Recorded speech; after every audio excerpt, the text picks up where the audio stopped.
आज मैं आपको एक कहानी सुनाने जा रही हूँ। तो चलिए शुरू करते हैं। एक बार की बात है, किसी गांव के मंदिर में देव शर्मा नाम का एक प्रतिष्ठित साधु रहता था।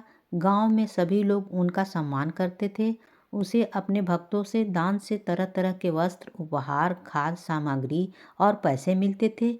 उन वस्त्रों को बेचकर साधु ने काफ़ी धन जमा कर लिया था।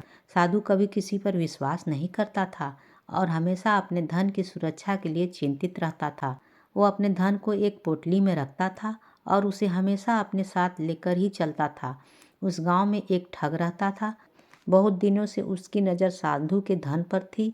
ठग हमेशा साधु का पीछा किया करता था, लेकिन साधु उस गठरी को कभी अपने से अलग नहीं होने देता था। आखिरकार उस ठग ने एक छात्र का वेश धारण किया और उस साधु के पास गया। उसने साधु से मिन्नत की कि उसे अपना शिष्य बना ले, क्योंकि वह ज्ञान प्राप्त करना चाहता था। साधु तैयार हो गया। इस तरह से वह ठग साधु के साथ ही मंदिर में रहने लगा। ठग मंदिर की साफ सफाई से लेकर अन्य सभी कार्य भी करता था और ठग ने साधु की खूब सेवा की और जल्दी ही उसका विश्वास पात्र बन गया। एक दिन साधु को पास के गांव में एक अनुष्ठान के लिए आमंत्रित किया गया। साधु ने वह आमंत्रण स्वीकार किया और निश्चित दिन साधु अपने शिष्य के साथ अनुष्ठान में भाग लेने के लिए निकल पड़ा। रास्ते में एक नदी पड़ी और साधु ने स्नान करने की इच्छा व्यक्त की।